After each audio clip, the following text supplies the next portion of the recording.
So I work with betrayal a lot because I work with a lot of couples and I deal with things through an attachment lens. And a huge thing that we see is that infidelity actually has a lot of ties back to attachment style and their attachment wounds. So there's obviously other things that come into play, but a lot of times we do digging into that to help repair the relationship. And somehow I've just ended up in this space where I deal a lot with betrayal and repair and healing, because I'm so for relationships and I want to see every, particularly marriage, survive that potentially can.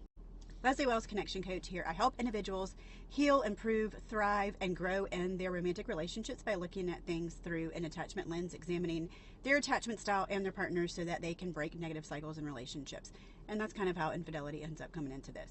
So questions that I get asked a lot by people who have experienced a betrayal are like, how do I know whether or not I can trust this person again, or whether I should move forward in the relationship? And so I'm going to tell you some things that are clear indicators to me that this is not a relationship at this current time that you should move forward with. Now, hear me when I say my goal is for every single marriage to be able to get healing and repair. But that takes work on both partners for that to happen. And so I'm not saying that there should be a divorce, but I'm saying that I typically recommend people separate until these things are happening, or these are very big red flags for me that the person is not doing what they should be doing to make themselves trustworthy, and that this is not a safe relationship to go back into. Number one thing is if the person does not take accountability. Without accountability, there cannot be repair. If the person is not willing to admit what they did wrong and own it without blaming their partner, if they do not have, if they're not able to take accountability, that is red flag number one. I would stop things right there. The second thing is if they do not have remorse. If they are a Christian, I would take that a step farther, that their heart should actually break for what they have done in the eyes of God, and how they have broken God's heart by sinning against him, as well as the marriage and the marriage partner. So that would be number two, is they have to be able to display remorse, and you have to be able to feel that they are truly sorry and repentful of what they have done. The third thing is full disclosure. If they are not willing to give you all of the details and be completely transparent, then you don't need to move forward. I do not mean all of the intimate details that are just going to cause more trauma to you, but if you cannot get full transparency now, you cannot expect to get full transparency through the rest of your marriage. And lack of transparency, secrecy, and lies are what got you into this place in the first place. So in order to rebuild trust and to create a safe place moving forward, there has to be full disclosure. The next thing that I would say is there has to be every single tie, every single connection with the affair partner has to be gone, broken. Facebook block them, take them out of your contacts. I can't talk. If you work with that person, change jobs, change departments, like whatever got your marriage to a place of complete and absolute destruction and sabotage you and your partner, the betrayer needs to get rid of that, because you cannot heal in the place where you brought destruction. Got to be gone. No more contact, no more messages, no more calls, no more checking up on this person. Like, got to be gone.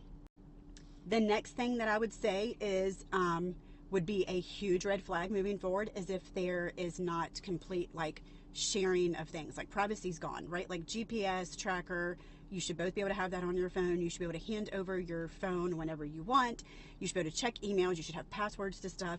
If the person is protecting their privacy over your safety, this is not a good relationship moving forward. This is not a safe relationship. When you are married, you are one flesh. You share things. You're supposed to be completely connected and in tune to one another. If that person is more worried about their privacy, then they have things that they shouldn't have on there.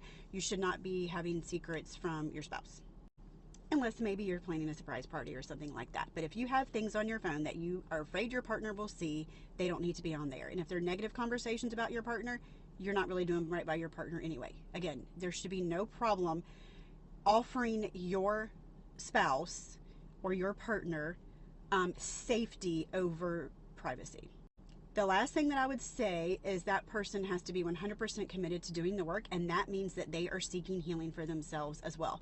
The betrayer is absolutely broken and has some huge character flaws, attachment wounds, a lot of work that needs to be worked out for them to have stepped out and responded to any type of relationship, any partner in such an unhealthy way. Step one was take accountability. And taking accountability realizes that your job, even if your marriage is not great, even if you're having problems with your partner, is to set boundaries or, show up in a healthy way no matter what they're doing. And cheating is not showing up in a healthy way. It's absolutely never acceptable. There are always other options that you can do. There's other ways to get other needs met, whether they're emotional validation. There's things that you can meet within yourself, and then there's boundaries that you can set up to get your needs met. So cheating is never an acceptable method to get your needs met. So they need to be 100% committed to doing their own work and their own healing. They need to be able to dig deep into their childhood wounds, their childhood trauma, the inner dialogue that's going on within them that has allowed them to do these things. So they need to be able to 100% repair the things that are broken within them and be committed to doing their work. Other things that would be very concerning for me is if your partner is unwilling to have conversations about how they have hurt you, betrayed you. Part of taking accountability is repairing. That means sitting in the space with you whenever you are needing to talk about it, you're needing to work through things. If they are unable to show up with validation and empathy, I don't think you're going to be able to get healing in your relationship. You have to have this person actually show up with empathy and validate your experience, because it is a trauma. It is such a destructive, horrible thing for someone to walk through. And if they can't show up and acknowledge that for you and sit in that space with you, the amount of anger and resentment that is going to build up in you is going to make it very difficult for you to be able to move forward. So all of those are things that are red flags to me if you are either just starting to move forward in a relationship post-betrayal, or if you've been in it for a couple months. If those things are not showing up, then I would be really, really concerned.